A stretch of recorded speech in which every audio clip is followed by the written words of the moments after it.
Okay, wonderful. Hi, welcome everyone. Welcome. Hello and welcome to Zenful Conversations. Can everyone hear okay? All right, terrific, terrific. You can find us having Zenful Conversations every single day in a free private group for women. We're going to be beginning our 6th year in January of these conversations every single day, and we'd love to have you join us. For more information on all the Zoom offerings, please visit zenfulconversations.com. My name is Zen Jen Brown, and I'm your host. We're here today with guest speaker Natalia Garcia. Natalia, welcome to Zenful Conversations, and thanks for joining us today. Thank you. Thank you for having me. I appreciate it a ton. Wonderful. Let me give you a little bit of information about Natalia. Natalia has recently been featured on Channel 7 Channel ABC 7. She's a registered dietitian, licensed nutritionist, and board certified integrative functional nutritional practitioner and athlete. As a professional tennis player, Natalia represented Mexico in the 2019 World Cup. Natalia has been providing nutritional counseling in her private practice for over 15 years and has helped countless clients not only lose weight for good, but also build a healthy relationship with food, regaining health and vitality, and enjoying their lives. She follows a functional and integrative client-centered approach, which looks at food as information for our body and at the root cause of things and the body's imbalances. Her job is to resolve the problem, not just manage the symptoms. Nutrition solutions for getting your optimal health back. So with her functional and integrative medicine approach, we don't focus on managing the symptoms, you focus on finding the root causes. Today, we're going to discuss mindset as it relates to the holidays, relationships with food and self-compassion, self-sabotaging habits, inner voices, and possible setbacks and how to troubleshoot these during the holidays. Natalia, thanks again for being here. Thank you so much. I'm excited to be here and share years of experience as it relates to, all the topics you mentioned, getting to the bottom line of why we're not feeling our best. And especially as it relates to the holidays, it's super important, I feel, to really understand our relationship with food. That is why I decided to become a dietitian, because my relationship with food was really poor, and I developed an eating disorder, multiple eating disorders, and I almost died from an eating disorder. So my relationship with food wasn't always the best, and I think we all struggle with that. So I just really invite you to think about, what does food mean for me, especially as I'm entering the holidays. I think that's a question that it is important for all of us to acknowledge. And there's no right or wrong reason. The reason why I bring this question up for everybody is because during the holidays, I I know, because many of my clients tell me before the holidays, "Oh, I'm gonna be bad in the holidays." Again, there's no good or bad, because if there's bad, there's judgment, and then if we judge ourselves, it's gonna be very difficult to be um in a space of positive emotion, and then practicing self-compassion will be difficult. So I just invite you to observe your relationship with food and just think about the observer part as you being a spider on the wall looking at yourself, and then you're observing, like I am observing Jen, and Jen, I'm her spider, right? And I'm looking at Jen and I'm saying, okay, this is how Jen goes about eating during Christmas and the weeks between Christmas and New Year's. And I noticed that Jen likes this specific food and that she has these many servings, and that she is maybe aware or not aware about the amount that, she is consuming of that specific food. Like, I do that with myself all the time. And that's because I practice self-awareness as a human being. But when it comes to food during the holidays, I don't know what happens, but sometimes we think it's like we won't get to eat a certain food forever. And then what do we tend to do? We just overeat that food and then we don't feel great. And it's like a vicious cycle. When we experience guilt, then that guilt brings us stress or negative emotion. And then we just repeat that because we're just, oh, we're in the cycle. Sometimes we're aware, sometimes we're not aware. So Jen, I'm just curious, what thoughts do you have based on what I just said? Me or any, does anybody have any, how about, does somebody want to answer this? Go ahead, Stephanie Bergman.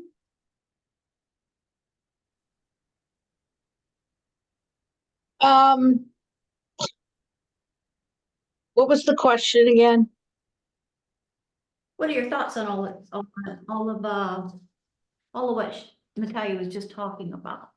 Well, as somebody who has been heavy majority of her life, not to a point that it has stopped me physically in any way of doing anything. However, I think it's something that takes a long time, takes a lot of thought, and it takes a lot of experimenting to start eating the right way. What I'm trying to say is, sure, I can go grab, a bag of potato chips and snack on them every day, but I choose not to do that because I do eat things good for me because I want to feel good. And potato chips don't always do it. That's all. I'm just saying that it's taken me where I think I'm at a point right now where I can say no to things and it's not going to like kill me. I don't think about the holidays and what I'm going to eat. I might think, okay, well, on Christmas, I make lasagna and I'm going to eat that for my family. But the rest of the days, I'm going to continue doing what I've been doing, which is trying to eat better. That's all I want. Oh, thank you for sharing. I feel and I hear that you're aware that you know which foods don't make you feel the way you want to feel. And I see a lot of people grab onto the tangible, right? The looks, the weight, the number of a scale, but really that's the byproduct of feeling well. And how do we feel well? By eating in a way that we honor our bodies and we honor what our body needs, which is nutrients and pretty much the right information for our trillions of cells. So thank you for sharing. This, I appreciate that. yeah, I do want to say something that's on my mind because, and I don't know, I just want to say that when you're overweight, people do judge you. And they can, that's fine. And when you get thin, they respond to you much better, especially men.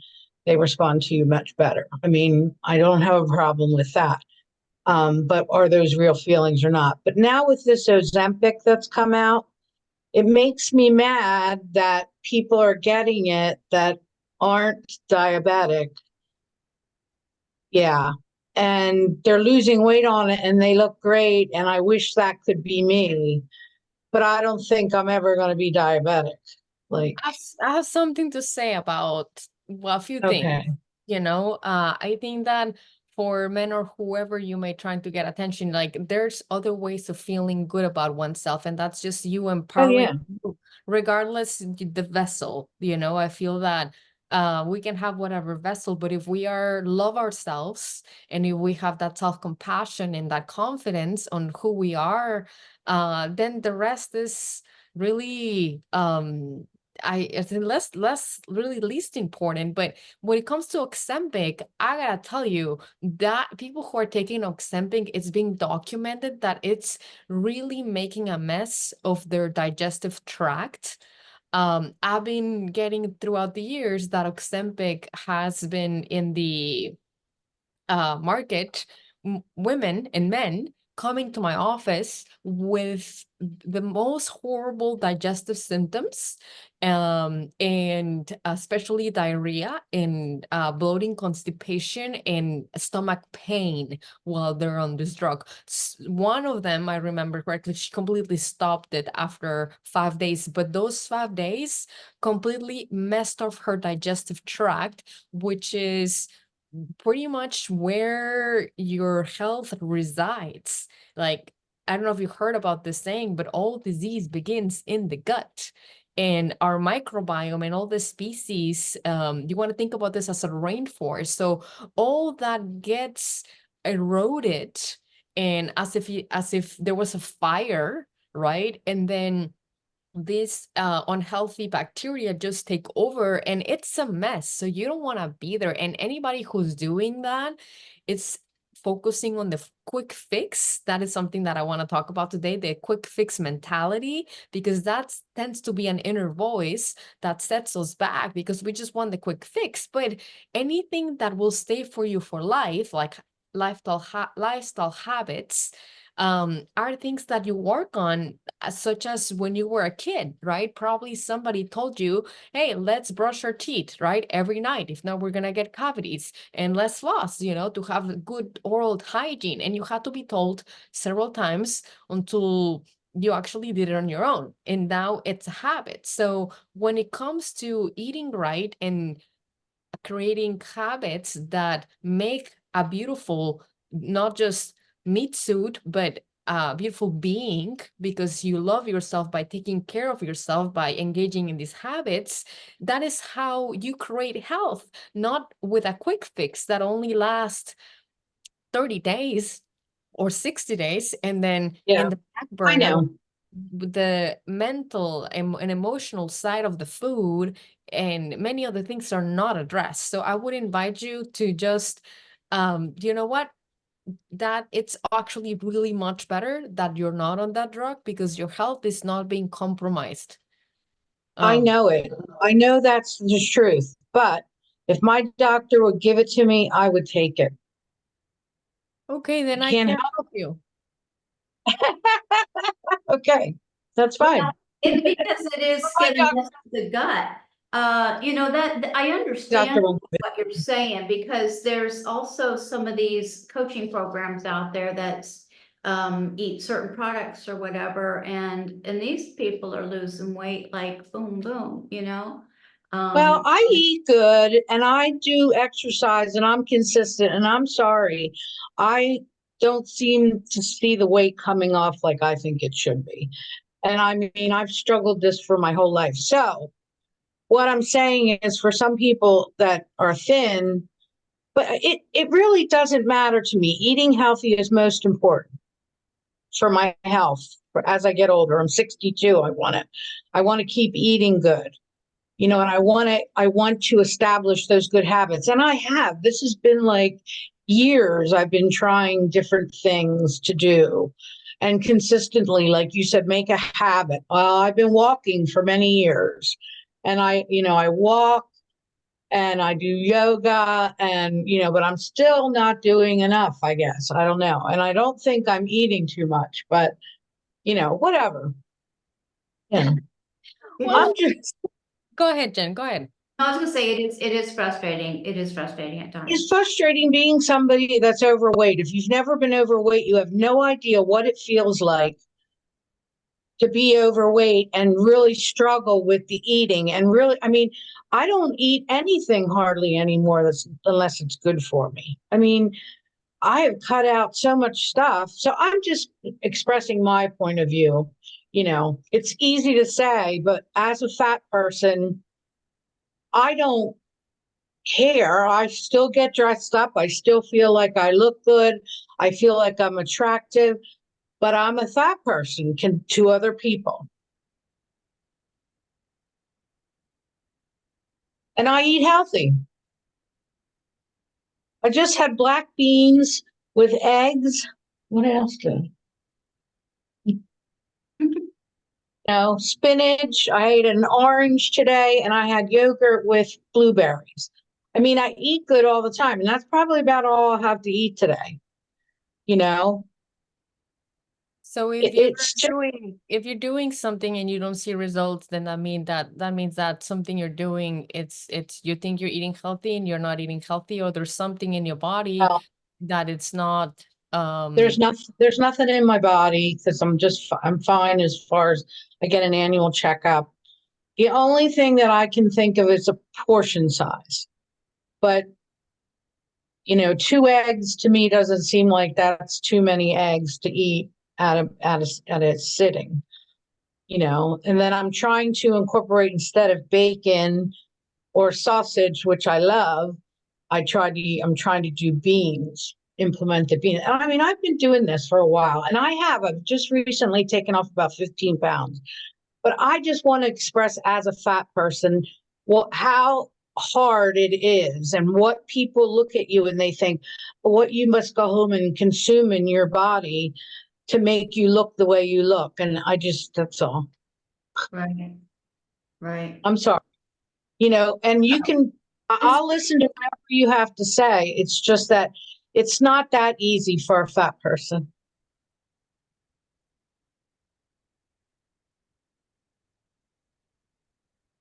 So Natalia, what advice do you have for people who struggle with overeating or binge eating during the holidays? I don't think to be very self-aware about their choices. I'm gonna share my screen Okay. so that you have a better idea of what I am talking about, and how, if you do go for food that you tend to really like, you realize that, I can really have this food, but in a way that I feel good about having it. Um, so let me go ahead and share that screen. I have this. Can you see my screen? Yes. So Yeah. if we have a very healthy food that we love, put this presentation for another group before, and it's a lot about the do's and the don'ts, at a holiday party or just during the holiday season. So if you have a food that you just love, I invite you to carry that in a napkin, and then to leave the rest behind instead of going for like a plate full. Because that tends to be very, very, very, you just really control yourself much more. And then I'm just gonna unshare real quickly. I invite you to, this is a really fun exercise to do. Think that you are an alien who is visiting planet Earth, and who has never seen, let's say, the food that is really hard for me to control is chocolate. Like, that's really hard. Sometimes I binge on that, especially if it has peanut butter. I have binged on a jar of peanut butter.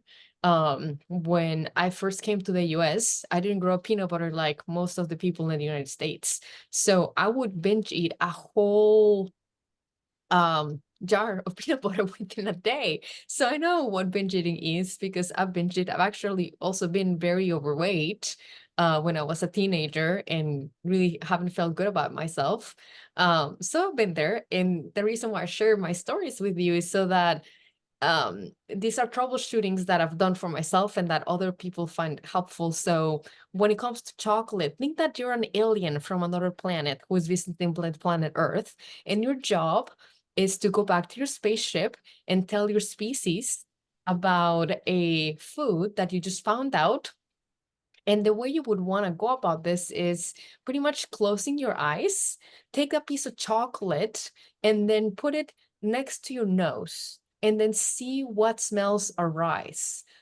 Because when you engage your smell, we start making a lot of digestive secretions that are needed for optimal digestion. And then you may get memories about that food. So it's a much more enjoyable process.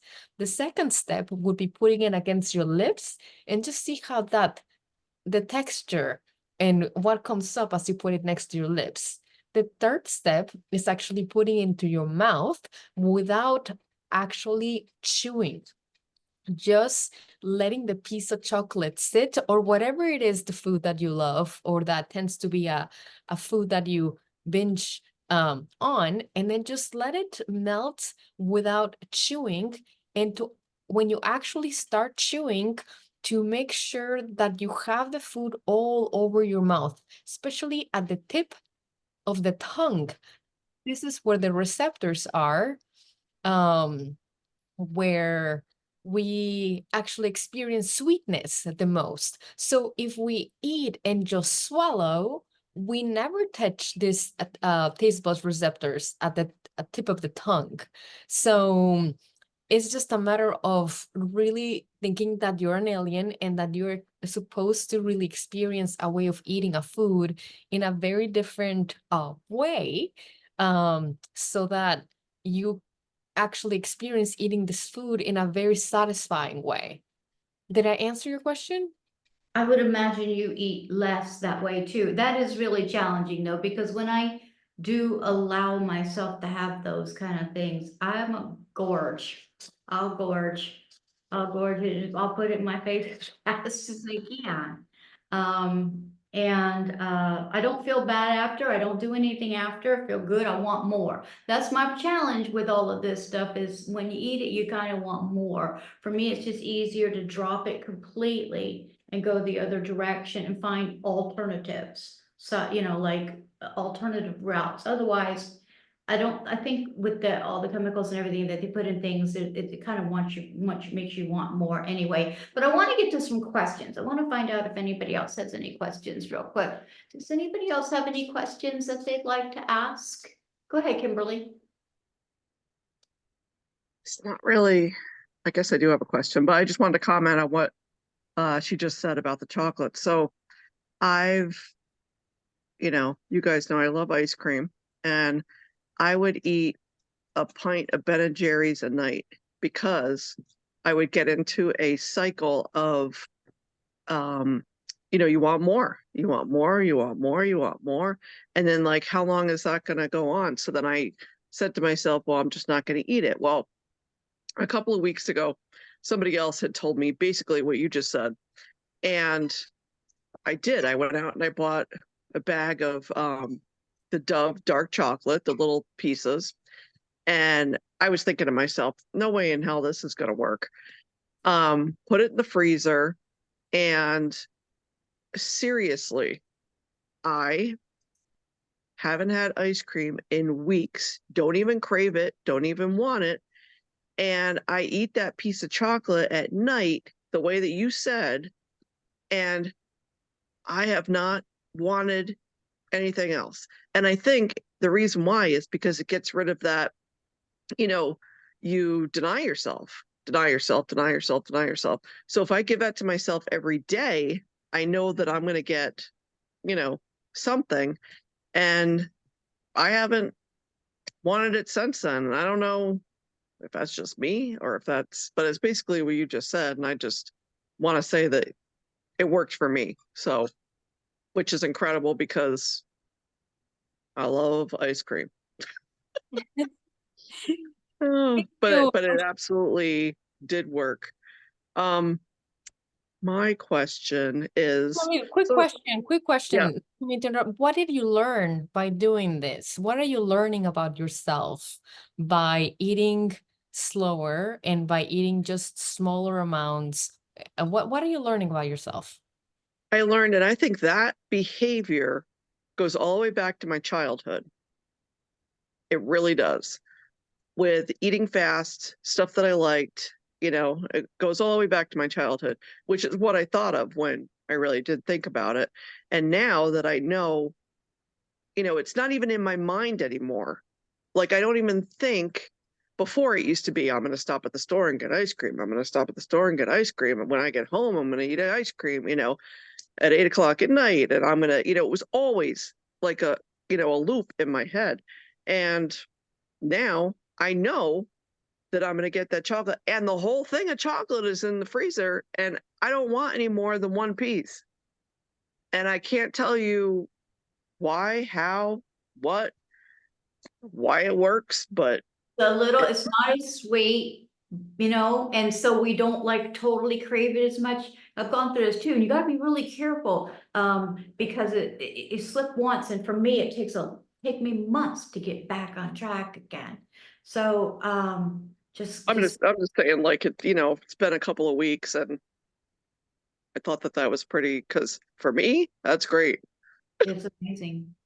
Yeah, Yeah, there's a lot of, go ahead, Jen. No, you go ahead, please. There's a lot of science that I would love to share with all of you about the dairy part of it. I think we talked about it last time, but I am a scientist, right? And dairy has two types of protein, casein and whey. And what you are experiencing is pretty much, casein is been found to be very addicting.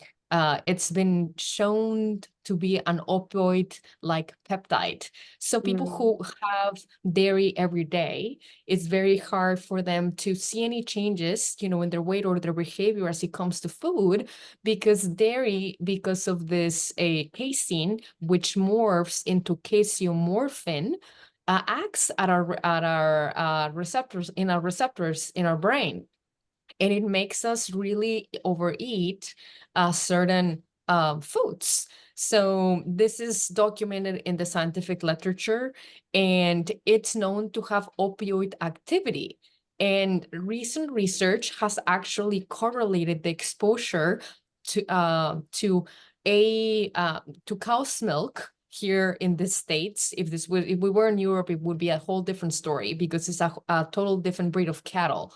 But there's a lot of literature actually correlating the exposure to dairy to the incidence of autoimmune disease, which I get about 6 cases a week, heart disease, type 1 diabetes, autism, schizophrenia, and all this due to the release of this casomorphin, which happens when we digest this casein, which is one of the proteins in dairy. So that's the science, and you can actually find all the literature in PubMed, which is where I go to be in the cutting edge of my field, functional nutrition and medicine. But that's what happens. So with you, Kimberly, the less dairy you are having, because dairy is loaded, right, with casein. And it's also has a lot of sugar, which is a hyper palatable food. And sometimes they put some salt. So these also tend to impact our nervous system and create insatiable cravings. So I just wanted to, how do I say this, honor your experience here, because it makes sense that the less there you have, the less you're going to crave and the better you're going to feel. So congrats Yeah, on that. true.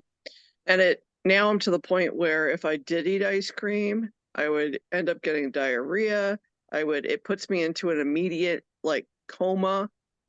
I definitely notice the difference of, when I did eat it, that's what would happen. And now, I don't get that. Right. Well, that's just being very self-aware of how you feel with certain foods. And it's what I invite everybody to be self-aware when it comes to behavior, self-aware when it comes to after you eat or not eat a certain food. That's how you learn. And that's how you make peace with food. Yeah, but my question anyway is that I'm also addicted to like the coffee creamers. And I want to know what you have for like a suggestion for getting rid of that. Because I Oh, like the sweetness. I know. You bring me think back about when I was having my coffee. This is how my coffee was maybe 5, 7 years ago, not too long ago. I used to put maybe 4 international delights, the little ones, in my coffee, and I would also put like 4 Splendas. So like, who likes sweets? Like, I love sweets. I'm somebody who, if I go to a buffet, I wouldn't eat. I would just eat all the cakes and all the desserts. So the way I did this, and the reason why I decided to do something about it is because I remember a coworker. This is when I was working at a corporation. Um, tried my coffee and they were like, oh my God, how can you drink that? So it wasn't that what they said, but I was like, maybe I should look into why do I like it so much? So what I did, and this may be helpful to you, is to start having less and less. The Splenda, I don't know what kind of creamer you use, but you want to look at your ingredients and make sure that you don't have any sucralose. That is an artificial sweetener that's been linked with the disruption of the communication from the vagus nerve. So the vagus nerve runs from the gut all the way to the brain, and it says signals.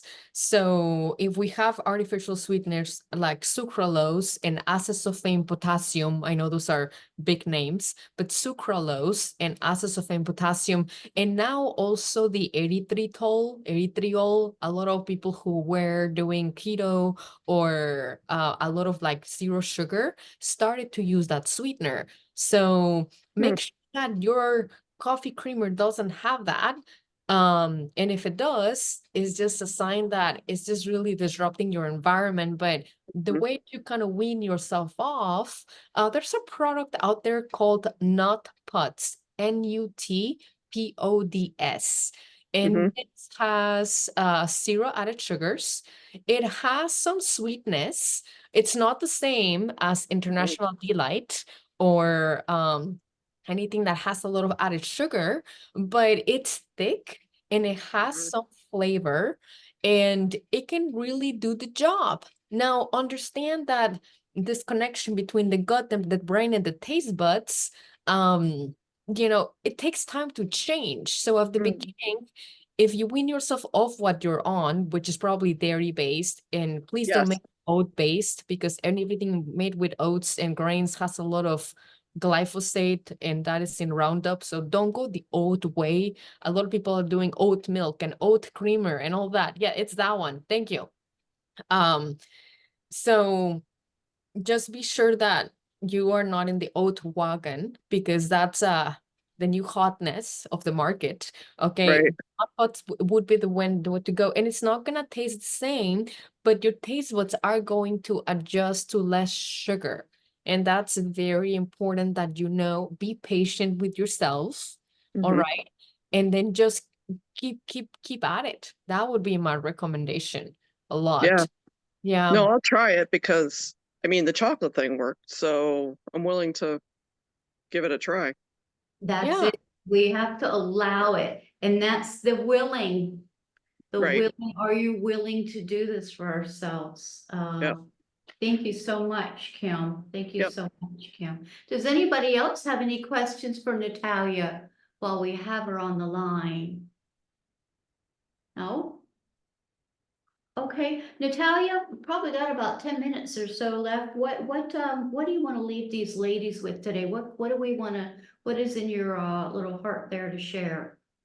I want to share my screen one more time because this has to do with what you asked and I didn't get to it. But when you talked about binge eating, Right. sometimes this is how we feel. And I think a lot about the holidays, whether we're with people or not, I think it's the mindset of just really eating until we're super stuffed. And that's very uncomfortable. I remember having to sleep kind of standing because I was so uncomfortable full that I could not sleep. Like I was that full. So I invite all of you to leave a few bites behind, especially if you're eating something that you're not in love with.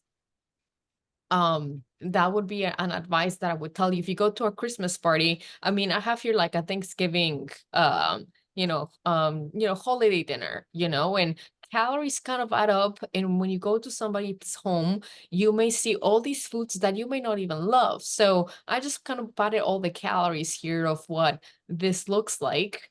And calories add up, when we have the slice of pie, maybe a little bit of sweet potato casserole, the dinner rolls, the Coke or the wine or the beer.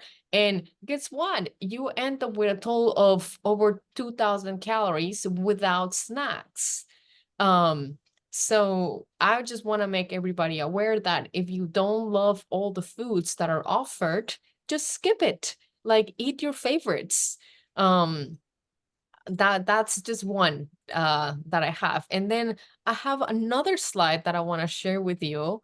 Yeah, before you go on, real quickly though, this is because we're fighting the clean your plate when you're a kid and being rewarded as your kid. So I mean, there's a lot of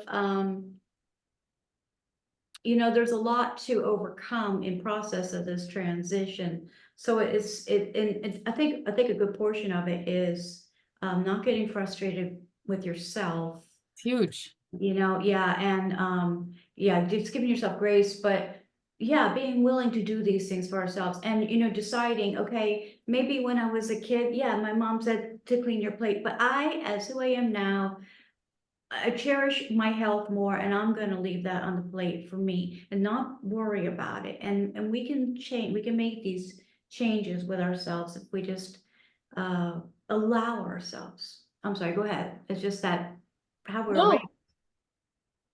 No, I love it. I love what you said, allowing yourself to um really give yourself the chance. I wanted to talk about quickly about inner voices. And yeah, inner voices that we may have that are setting us back, so that you acknowledge them and then that you switch them into empowering voices. So the main ones that I want you to be aware of is I can't do it, right? That's the I can't do it. Maybe because you failed before. So just acknowledge which ones they are. You may have none, you may have all. This is just, you're just taking inventory. Kind of like when you go to the grocery store and you open your fridge and you open your pantry, what do I have, what I do not have. You're just taking inventory without judgment. So one is I can't do it. Another one is too much work. And another one is I want the quick fix. Right. So just, and it could be other ones, I've tried this before, it hasn't worked. So just because those are inner voices that can really, really dictate our thoughts. So we will most likely have more negative thoughts than positive thoughts. So I want to empower you to actually change those inner voices to avoid any setbacks into, I can do this if I'm committed to myself and willing to step out of my comfort zone. And most of you are here because you're interested, right? And because you want to really be healthier and eat healthier. And how do we do that? So it's just, we are creatures of habits. And sometimes when we step out of our comfort zone and we're asked to look deeper or eat differently. I'm using just Kimberly's example here of not eating ice cream and then avoiding it. I mean, that's a huge step out of your comfort zone, because the comfort zone and the habitual is I eat ice cream every day, right? Every night. And now there you are, you've done it. So you're out of that comfort zone. So you're in a place where you can actually honor that. So counting your daily wins, like what went well. When we focus on what went well, we feel empowered at the end of the day, whether I took a walk, whether I drank, all my water, or whether I drank no soda, or whether I said no to an extra helping of whatever I could have had an extra helping. And then the other one that I feel is very empowering is that I know that this is a process. I know that it took me years, right, to develop a certain condition or to be in this current state of health without judgment, but just knowing that that took you years and that is just gonna take time to be back to health, and just being patient with yourself, like Jen was saying, and knowing that that is a process. It doesn't happen overnight, and that would be what I would leave you with. And also know that to avoid the what the heck effect, and I see this a lot when people, for example, they have a holiday party on a Friday night, and then again Saturday or Sunday, or they go eat out, and then it's I'll start Monday, right? And by Monday they haven't made any food, they didn't go to the grocery store, or just or any habit that this person identifies that as, is it healthy for me, right? And then it comes midweek and there's no food healthy made. Maybe the exercise has gone that the wagon because it's cold outside, you name it, whatever. And that's what I call the what the heck effect. What the heck, let's just throw it out the window. Whereas I want to empower yourself so that you know that every meal is the next opportunity to make a better choice, and that every day it's a new beginning. Every hour can be a new beginning. To not get stuck on the past and what happened, to focus on every opportunity, because every opportunity is a chance to grow and learn from yourself and continue on the right path without having those inner voices that just set us back. Does that make sense? It sure does. It sure does. There was a few other ladies that logged on a little bit later. I just want to make sure, did everybody get their questions answered? If you have a question in the audience there, are you good? All right, Natalia. I also wanted to make sure that everybody knew that I dropped the link on the chat with a page that I want everybody to read. If you think that you've tried it all and you're not seeing results, I was featured on the news because of talking about the microbiome. And this is an area that physicians and regular doctors don't look at. And this is functional medicine nutrition.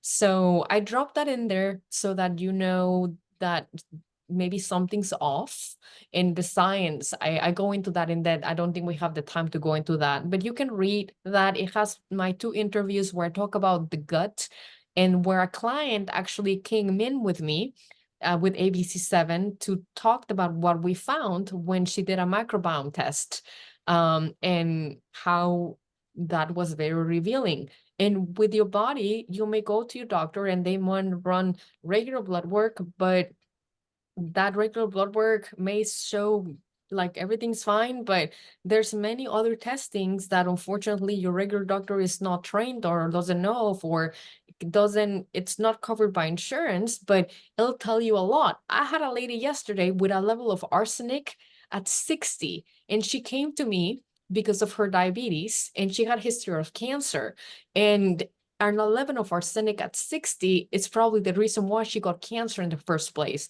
and why her blood sugar is not coming low. But physicians don't look for arsenic in blood work. And anyway, I'm just here to tell you that if you're not seeing results, you may want to look deeper, and that your doctor may not be super open to doing any of these testing, or very unaware or not trained on treating a person when it comes to looking at outside the obvious. So those were the last words that I wanted to say, and there's a reason why I dropped in that link in there, so that you can learn about the science of the microbiome and see this case study. But that's all I have, Jen. all right, no, perfect, perfect. Natalia, thank you so much. Natalia's website is fnwellness.com. That's F as in functional, N as in nutrition, wellness.com. Sign up for her newsletters. Be sure to check out her blog while on her website. It's loaded with helpful information. You can connect with Natalia on Facebook, Instagram, and LinkedIn. She's got a free Facebook group for continued information. I'll send this information all out tomorrow in the follow-up email along with the replay link. Please visit zenfulconversations.com, sign up for these Zoom conversations. And Natalia, thank you so much, in deep gratitude for coming by today. Ladies, thank you so much for being here. Thank you for your wonderful questions. You guys are amazing, and I just appreciate you being here. Great questions as always. Namaste, everyone. Namaste. Namaste. Bye. Bye.